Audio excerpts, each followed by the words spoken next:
Hello, how are you doing today? My name is James Harris. I'm from Cypress Point Elementary, and I'm here today to teach you writing fractions as decimals as a percent. This will be a sixth grade lesson.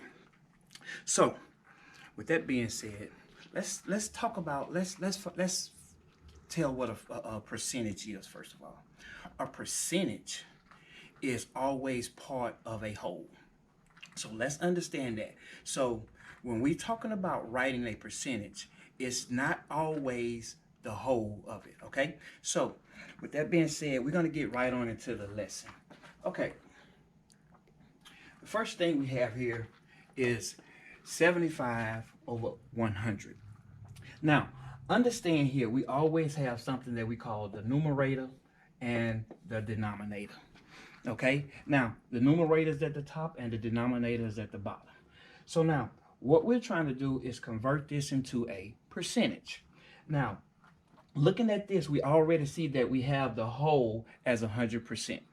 All right, now that is already 100%. The only thing we have to do is now just move the decimal place over 2 points and make it into a fraction. So we will make that 75 as a decimal. All right. Now, we also can write this as a percent by saying 75% because we have moved the decimal over 2 places. Okay. We have moved the decimal point over 2 places. Okay. Now, we're going to go a little further with the next problem. We have 7/10. 7/10. Now, notice that we don't have it as 100%. So in order for us to make it a percentage and get it 100%, we have to find something that's equivalent to it and make it out of 100. So now, what will I do now? I will say that 10 times what number will give me 100? Okay, so I know that 10 times 10 will give me 100. So what I do at the bottom down here, I need to do at the top up here. So now I can say 7 times 10, and that will give me 70. Now, we move our decimal point over now, we can have what? 70%. Okay? Now, this one is a little different right here. We're going to drag this over here a little bit. This one is a little different right here.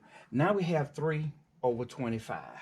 Now, once again, let's understand that this 25 is all of the 100. Okay? It's all of the 100. So we can still make this out of 100% right here. Okay? So now, we're going to go back to the problem we did over here. Okay, we're just going to say 25 times what number would give me 100? And I know that 25 times what?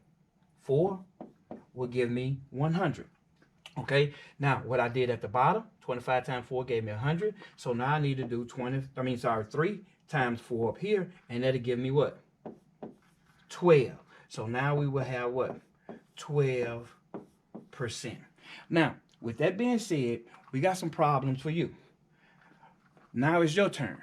Okay, I'm going to give you a second to think about it, look at the problems, and okay. Now you see we have 80 over 100, 5 over 10, and 10 over 25. Now I want you to remember what we just did in the previous screen. Go back, look at it, and do the first one. Okay, think about it.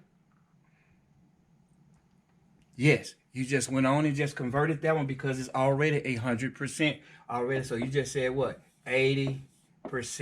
Very good. Okay, what about the next one? What did you do? Very good.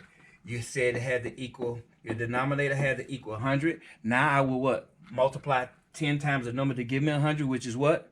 Yes, 10. And 10 times 5 up here will give me what? 50. So now we have what? 50%. Very good. Very good. Now, let's move on over to the next one. 10 over 25. Think about it. Yes, it will be over 100. Yes. What number times? Yes, 4. I heard it. Yes, it's 4. And I know 25 times 4 is 100. Now what? Very good. 10 times 4 will give me what? 40, and we know that would be what? 40%. Very, very good. So now, we're going to move on over to some word problems. It's no different from what we've been doing. You know, you have to read the word problem and find the correct information in the problem that you need to work the problem. Okay, so now the word problem is 3 out of the 4 kids gave the new video game a good review. What percentage is that? Now, the first thing I'm gonna do, I'm gonna look for my fraction in this problem. I'm gonna look for my fraction in this problem, and it says what? 3 out of the what? 3 out of the 4. All right. So therefore, I know now my fraction is what?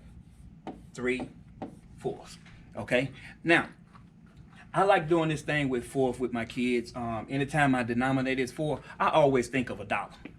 I always think of $1. And I know if I had 1/4, it'll be what? How much money? I say 25 cents, so we'll say 25. If I had 2 quarters, I would say what? 50 cents. And if I had 3/4, I would say what? 75 cents. So now, I know now that this 3/4 is 75%. But let's do it how we've been doing it. So this 4 it will represent the whole thing, which is a what? 100. Very good. Which is 100. Okay, so now I know 4 times what number would give me 100? Good, 25. So 25, 4 times 25 is 100. So what I did down here, I have to do up here. So that was 3 times 25, and that would give me what? 75. And that will be what? My 75%. Now, think about what I said. Hey, 4 quarters, how many quarters do we have? 3. 3/4 is how much? 75 cents. And we just converted our 75 into a percentage. Okay, very good. Okay, now, what about decimals as a percent? Okay, let's take a look at this one right here. I want to say we got 3. Let's look at this this decimal right here. Now, notice when we are talking about decimals, notice that we always count from the left to the right. You know, normally with basic numbers, a normal number, we always start with our ones, placing count from the right to the left. But doing decimals is a little different. So if we had to read this number right here, how would we read this number? We would say this number is called what? 3 what? Hundreds. We call 300 because this place right here, this place value right here is the what? Tenths. And this place value right here is the what? Hundreds. I'm sorry I'm writing a little different for you, but it's the hundreds. Okay, so now, if I had to write this as a fraction, that would be what? 300s, okay? That would be 300s. Now, would it be different if we changed the numbers? Let's say if we had, we would still read this as 5200. So now, we want to write this as a fraction. Want to write this as a fraction, we just count over tens, hundreds, and we will write it as what? 52 over 100. Okay, so writing decimals as a fraction, it is really not hard. But now, sometimes when we are writing these decimals, some of these decimals need to be simplified.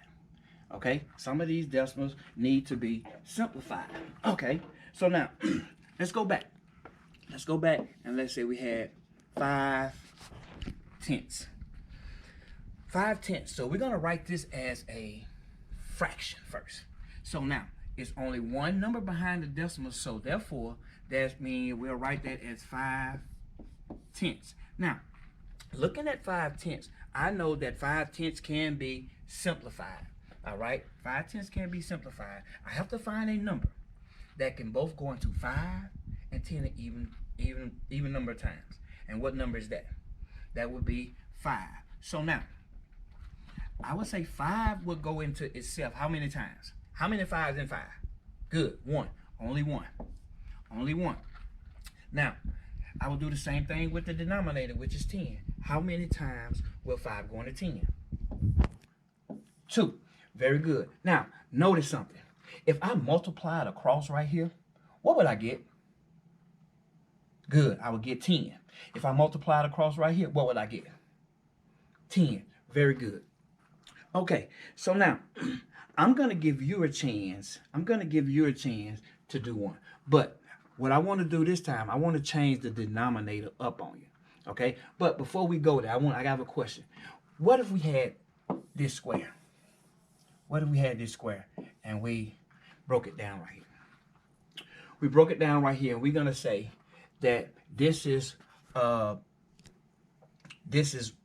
part of the square, this is another part of the square. So now we have 2 halves of the square. Now we can take this and break this down into 2, 4, 6, 8, and 10.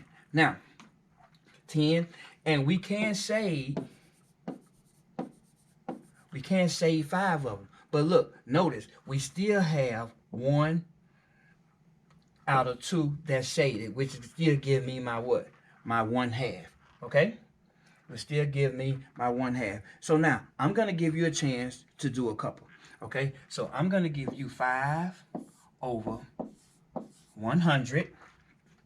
I'm gonna give you 5 over 100. I want you to simplify that one for me. And then I'm gonna give you 0.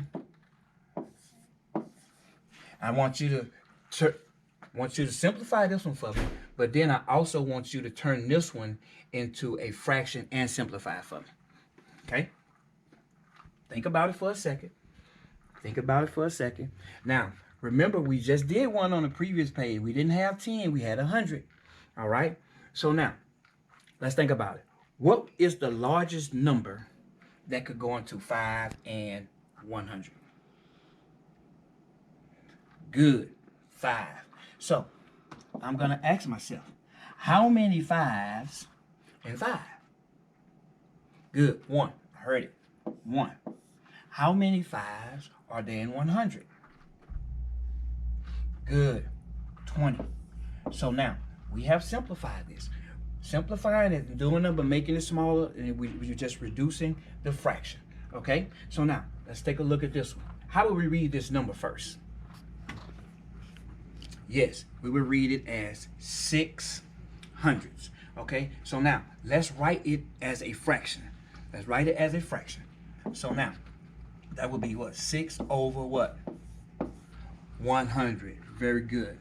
That would be 6 over 100. So now my question is, now we have to find a number. Now we have to find a number that is divisible both by 6 and 100. Going to even number times. And what number is that? Good. Be 2. 2 going to 6 how many times? 3. Good. 2. We're going 100 how many times?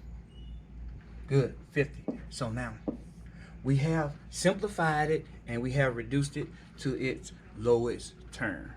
Okay? Now, hopefully this lesson today has helped someone somewhere down the line, and hopefully we can get further lessons in the future. Thank you for joining in, and God bless you. Bye-bye.